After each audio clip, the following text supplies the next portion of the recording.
And they're in their skivvies with their socks on, getting sloppy drunk. Ain't bothering nobody. So Noah's in his tent, and Ham had seen his father, Noah, naked in the tent. And what he did, he laughed at his father. And he ran and told his two brothers, Shem and Japheth, come and see daddy's drunk as hell and he's naked. You want to get a good laugh? I'm just adding that in.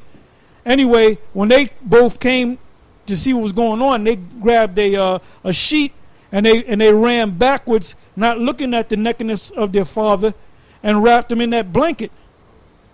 And what happened was, after he came out of that drunkard, he had knew that Ham had did that, had made mockery of him about him being naked, and he said what the elder just read, accursed shall be Canaan. He didn't put the curse on Ham. He put the curse on Canaan. Why? Because the Canaanites were going to take that land where the Israelites dwelt at thousands of years ago. All right? So get it right. All right, let's read that. This is Genesis 9 and 18. And the sons of Noah that went forth of the ark were Shem, Ham, and Japheth, and Ham is the father of Canaan. These are the three sons of Noah, and of them was the whole earth overspread. And Noah began to be an husbandman, and he planted a vineyard. And he drank of the wine and was drunken, and he was uncovered within his tent. And Ham, the father of Canaan, saw the nakedness of his father, and told his two brethren without. And Shem and Japheth took a garment and laid it upon both their shoulders, and went backwards and covered the nakedness of their father. And their faces were backward, and they saw not their father's nakedness. And Noah awoke from his wine, and knew what his younger son had done unto him. Yeah, you read the part about him putting the curse on his son Canaan, because Ham had 4 sons. Canaan put Mizraim and what was the other one? Cush. So he didn't put it on Cush. He didn't put it on Mizraim. He didn't put it on Put. He put it on Canaan. So now what happened when Abraham came on the scene? He received it. Matter of fact, let's go to that. What was that Genesis 12, 15 and 12? All right, go ahead. Genesis chapter 15, verse 12. And when the sun was going down, a deep sleep fell upon Abram, and lo, an horror of great darkness fell upon him. And he said unto Abram, Know of a surety that thy seed shall be a stranger in a land that is not theirs, and shall serve them, and they shall afflict them 400 years. And also that nation whom they shall serve will I judge, and afterwards shall they come out with great substance. Yeah, the nation that was going to be judged was the people of Mizraim, which are known by today's scholars as the Egyptians. Go ahead.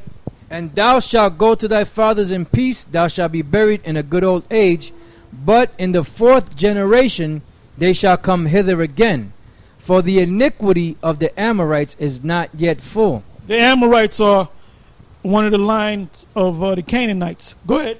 And it came to pass that when the sun went down, and it was dark, behold, a smoking furnace and a burning lamp that passed between those pieces.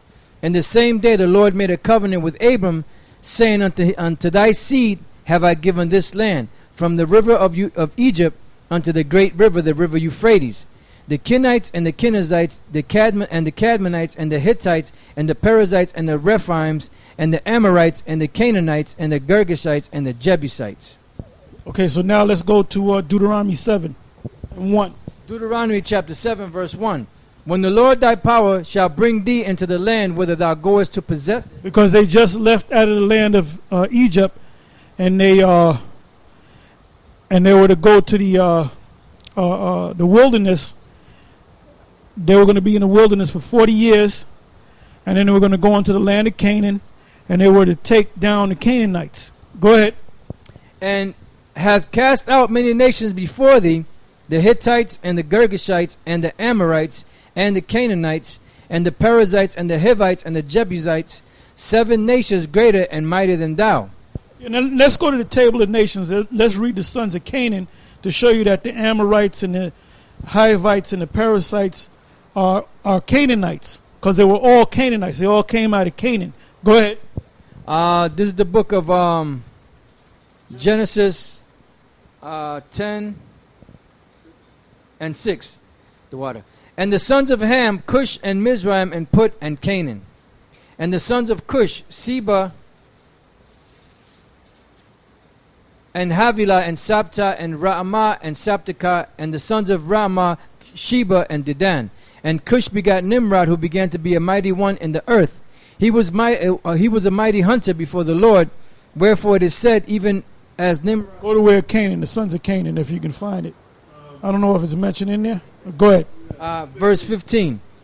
And Canaan begat Sidon his firstborn, and Heth, and the Jebusites, and the Amorites, and the Girgashites, and the Hivites, and the Archites, and the Sionites, and the Arvadites, and the Semarites, and the Hamathites, and afterward all the families of the Canaanites spread abroad.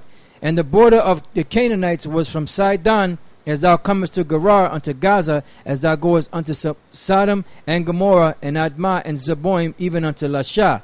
These are the sons of Ham after their families, after their tongues, and their countries, and in their nations. Yeah, so you can understand that the Canaanites, the Hivites, the Parasites, and so forth, they're all Canaanites. That's the principal progenitor. Go ahead. Yeah, go ahead. The book of Exodus 13:3-5. And Moses said unto the people, remember this day in which ye came out from Egypt, out of the house of bondage, for by strength of hand the Lord brought you out of this place. There shall no leavened bread be eaten. This day came ye out in the month Abib. And it shall be when the Lord shall bring thee into the land of the Canaanites, and the Hittites, and the Amorites, and the Hivites, and the Jebusites, which he swore unto your fathers to give thee, a land flowing with milk and honey, that thou shalt keep the service in this month. Okay, so we got that. Let's read on. All right. This is back in Deuteronomy 7:1. When the Lord thy power shall bring thee into the land whither thou goest to possess it, and hath cast out many nations before thee, the Hittites and the Girgashites and the Amorites and the Canaanites and the Perizzites and the Hivites and the Jebusites, 7 nations greater and mightier than thou. And when the Lord thy power shall deliver them before thee, thou shalt smite them and utterly destroy them. Thou shalt make no covenant with them, nor show mercy unto them. Neither shalt thou make marriages with them. Thy daughters thou shalt not give unto his sons, nor his daughters shalt thou take unto thy sons. For they will turn away thy son from following me, that they may serve other gods. So will the anger of the Lord be kindled against you, and destroy thee suddenly. But thus shall you deal with them. You shall destroy their altars, and break down their images, and cut down their groves, and burn their graven images with fire. For thou art an holy people unto the Lord thy power. The Lord thy power hath chosen thee to be a special people unto himself, above all people that are upon the face of the earth. The Lord, we are those people. We are those people. Go ahead. The Lord did not set his love upon you, nor choose you, because you were more in number than any people, for you were the fewest of all people. But because the Lord loved you, and because he would keep the oath which he had sworn unto your fathers, hath the Lord brought you out with a mighty hand, and redeemed you out of the house of bondmen, from the hand of Pharaoh king of Egypt. Know therefore that the Lord thy power, he is the Most High, the faithful power, which keepeth covenant and mercy with them that love him, and keep his commandments to 1,000 generations, and repayeth them that hate him to their face, to destroy them. He will not be slack to him that hateth him, he will repay him to his face. Thou shalt therefore keep the commandments and the statutes and the judgments which I command thee this day, to do them. Wherefore it shall come to pass, if you hearken to these